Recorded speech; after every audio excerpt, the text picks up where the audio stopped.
ఆశన్న గారు, జీవన్ రెడ్డి గారు, వారికి కూడా ప్రత్యేకంగా నమస్కారాలు. ఇవాళ జగిత్యాలలో ఒక పండుగ వాతావరణం కనబడతా ఉంది.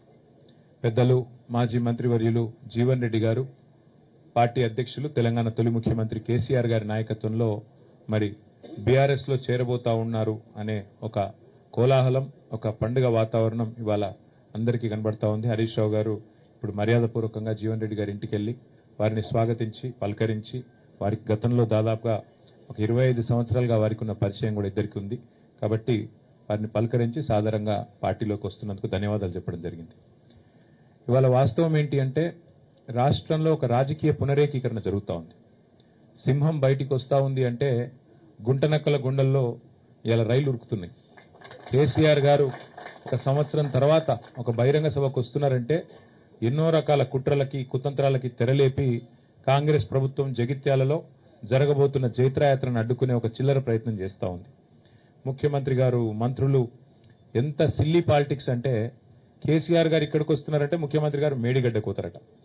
2.5 ఏళ్లకెళ్లి మేడిగడ్డ కోయేందుకు ముఖ్యమంత్రికి టైం లేకుండే అర్జెంటుగా ముఖ్యమంత్రి గారికి కేసీఆర్ గారి బహిరంగ సభ ఇక్కడ ఉంటే టీవీలలో సగం కేసీఆర్ను చూపెట్టాలి, సగం రేవంత్ రెడ్డిని చూపెట్టాలి, పేపర్లలో సగం రేవంత్ రెడ్డిది రాయాలి, అవతలికు కేసీఆర్ది రాయాలని ఒక చిల్లర ప్రయత్నం. అంటే గింత కుత్సితమైన, గింత కుసంస్కారమైన, గింత చిన్న మెదడున్న ముఖ్యమంత్రి బహుశా భారతదేశంలో ఎవరు ఉండరు, ఒక రేవంత్ రెడ్డి తప్ప.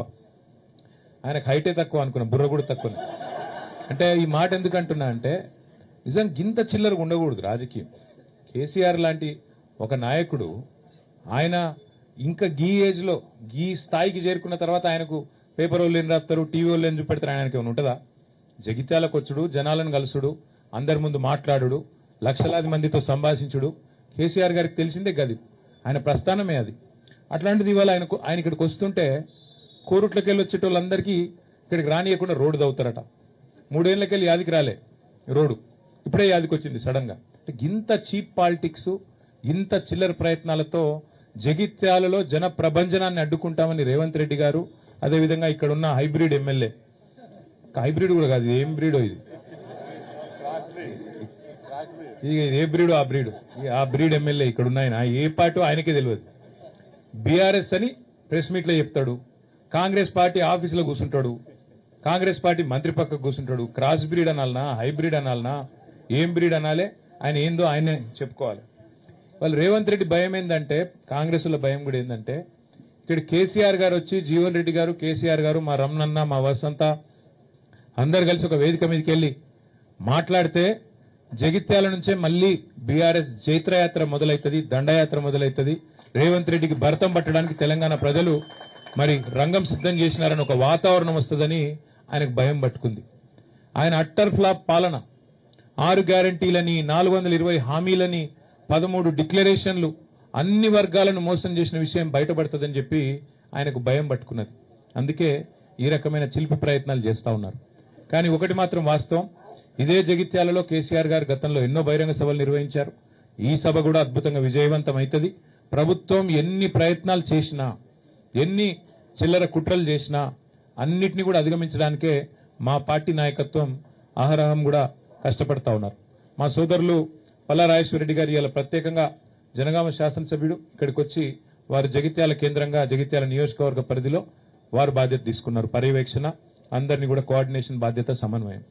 అట్లాగే మా ధర్మపురి కాన్స్టిట్యున్సీకి రవీందర్రావు ఎమ్మెల్సీ గారు, తక్కలపల్లి రవీందర్రావు గారు, వరంగల్ వాసి, వారు కూడా ఇక్కడికి వచ్చి ధర్మపురిలో కొప్పుల ఈశ్వర్ గారితో కలిసి వారు కూడా సమన్వయం చేసుకుంటా ఉన్నారు. అట్లాగే మా చొప్పదండి నియోజకవర్గంలో మాజీ శాసనసభ్యులు పెద్ద సుదర్శన్ రెడ్డి గారు, వారు మా రవిశంకర్ గారితో సమన్వయం చేసుకుని అక్కడి నుంచి వారు జగిత్యాల జిల్లా పరిధిలో వారు ప్రయత్నం చేస్తా ఉన్నారు.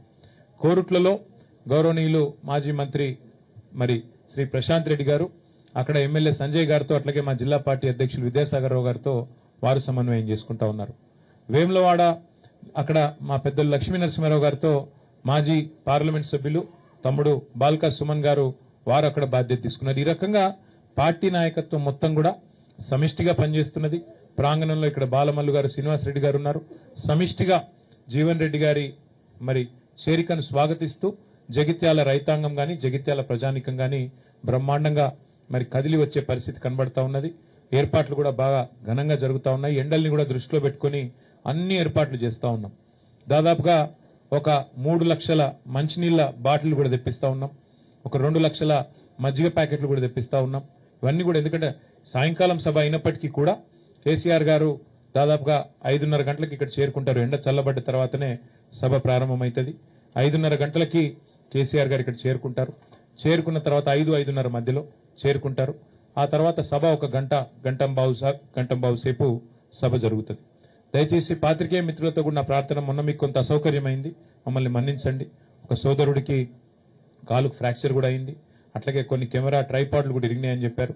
తప్పకుండా వారి నష్టాన్ని మేము భర్తీ చేస్తాము. ఆ సోదరుడికి సంబంధించి కూడా మా ఎమ్మెల్యే సంజయ్ గారు, మిగతా మిత్రులు కూడా హాస్పిటల్ కూడా వచ్చారు. ఈశ్వర్ గారు కూడా వచ్చారు, జీవన్ రెడ్డి గారు కూడా వచ్చారు. ఆ బాధ్యత అంతా కూడా మేమే తీసుకుంటాం. ఎల్లుండి దయచేసి ప్రభుత్వం ఎన్ని చిక్కులు చికాకులు పెట్టినా, ఎంత ఇరిటేట్ చేసే ప్రయత్నం చేసినా దయచేసి ప్రజలు కూడా, మా కార్యకర్తలు కూడా ఓపికగా దయచేసి సంయమనంతో మన కార్యక్రమం కాబట్టి మనం మంచిగా విజయవంతం చేసుకుందాం. కేసీఆర్ గారు చాలా కాలం తర్వాత జగిత్యాల వేదిక నుండి తెలంగాణ ప్రజలను ఉద్దేశించి మాట్లాడబోతా ఉన్నారు. ఆయన ఏం మాట్లాడతారో వినాలని చెప్పి తెలంగాణ రైతులు, తెలంగాణ ఆడబిడ్డలు, తెలంగాణలోని మా విద్యార్థి తమ్ముళ్ళు, మా యువకులు, అట్లాగే పెద్ద మనుషులు అందరూ ఎదురు చూస్తూ ఉన్నారు. కాబట్టి ఈ కార్యక్రమాన్ని ఎంత సంయమనంతో, ఎంత సమన్వయంతో, ఎంత ఓపికతో, ఎంత మరి ఆలోచనాత్మకంగా మనం పోతే అంత మంచిది. కాబట్టి దయచేసి జగిత్యాలలో ఉండే మా ప్రతి సోదరుడు సోదరికి నా ప్రార్థన, ఇది మీ సభ, మీరు మాకు ఆతిథ్యం ఇస్తున్నారు. కాబట్టి దయచేసి ఈ కార్యక్రమాన్ని విజయవంతం చేసే దిశగా అవసరమైతే జగిత్యాల కార్యకర్తలు ఒక మెట్టు దిగి చూస్తా ఉన్నా. నేను కూడా మొన్నటి నుంచి మొదటిసారి మొన్న వచ్చినప్పుడు ఇప్పుడు కూడా మా రమణన్న, మా వసంతమ్మ వాళ్ళు కూడా మరి జీవన్ రెడ్డి గారి చేరికను స్వాగతిస్తూ అవసరమైతే ఒక వరుస మేము వెనుక ఉండి కొత్త వాళ్ళు వస్తున్నప్పుడు మేము ఆహ్వానించాలనే ఒక సంస్కారాన్ని, ఒక గౌరవాన్ని వారు ఇస్తున్నందుకు వారికి కూడా ప్రత్యేకంగా అభినందనలు తెలియజేస్తూ, మా పత్రికా మిత్రులు కూడా చాలా సహకరించారు. మొన్న జరిగిన ఇబ్బందిలో కూడా, ఇంత ఎండలో కూడా మీకు కూడా ప్రత్యేకంగా ధన్యవాదాలు. కరీంనగర్ నుంచి వచ్చే స్టాఫర్లకు కూడా ప్రత్యేకంగా, వారికి కూడా ప్రత్యేకంగా ఆహ్వానం, వారికి కూడా ఏర్పాట్లు చేస్తాము. హైదరాబాద్ నుంచి కూడా పత్రికా మిత్రులు కూడా వస్తూ ఉన్నారు, వారికి కూడా స్వాగతం. అట్లాగే కార్యక్రమం తప్పకుండా మంచి విజయం సాధించాలని ఆకాంక్షిస్తూ, జగిత్యాల నుంచే బీఆర్ఎస్ జయత్రయాత్ర ప్రారంభం అవుతుంది. తిరిగి జగిత్యాల నుంచే మళ్లీ పూర్వ వైభవం సాధించడానికి, కేసీఆర్ గారు ముఖ్యమంత్రి కావడానికి జగిత్యాల ప్రజల ఆశీర్వాదంతోనే కదం తొక్కుదామని చెప్పి మీ అందరికీ కూడా విజ్ఞప్తి చేస్తూ థ్యాంక్ యూ.